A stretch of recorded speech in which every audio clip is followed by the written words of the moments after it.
नमस्कार मित्रांनो, तर आज आपण निघालो आहोत खोपोली येथे असलेल्या गगनगिरी महाराज आश्रमाकडे. हा आश्रम पुण्यापासून साधारण 95 ते 100 किलोमीटर अंतरावर आहे आणि प्रवासाला तुम्हाला अंदाजे 2 ते 2.5 तास लागतात.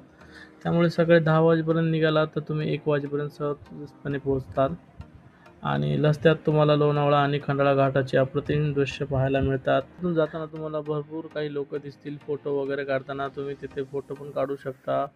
आणि खाण्यासाठी भरपूर काही गोष्टी अवेलेबल्स असतात, त्याचा पण तुम्ही आनंद घेऊ शकता. जसे तुम्ही खंडाळ्याच्या घाटातून खोपोलीमध्ये एंटर कराल तसेच तुम्हाला पहिला उजवा टर्न घ्यायचा आहे, जो की या आश्रमाकडे जातो. आश्रमात पोहोचल्यानंतर आधी दर्शन घ्या आणि मग अंदाजे 1 वाजेपासून 3 वाजेपर्यंत इथे मिळणारा प्रसाद अवश्य घ्या. जसे तुम्ही आश्रमाच्या मागच्या बाजूला जाल तिथे तुम्हाला एक हेलिपॅड मिळेल आणि त्यासोबतच मागच्या बाजूला एक गुफा आहे, ज्याच्यामध्ये तुम्ही आत गेल्यानंतर गगनगिरी महाराजांची समाधी तुम्हाला दिसते.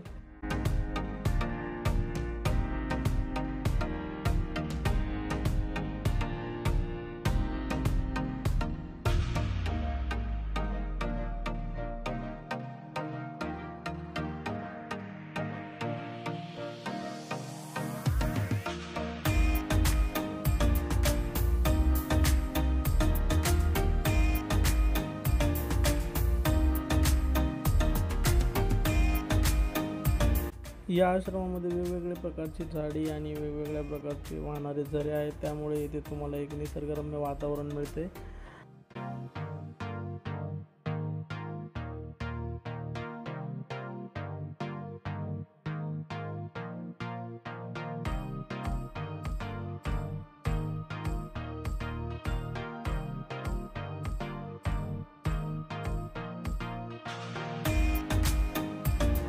तुम्ही इथे वेगवेगळ्या प्रकारचे फोटो आणि वेगवेगळे व्हिडिओज तयार करू शकता. आम्ही पण खूप फोटोज काढले आणि आम्ही परतीच्या प्रवासाला निघलो.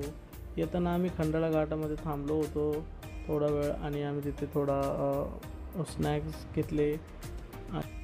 दुरून दिसणारा हा धबधबा पाहून आणि तिथे जवळ काही माकडे पण होती, ती सर्व पाहून आम्ही घरी परतलो आणि अशा प्रकारे आमची 1 दिवसाची ट्रिप पूर्ण झाली.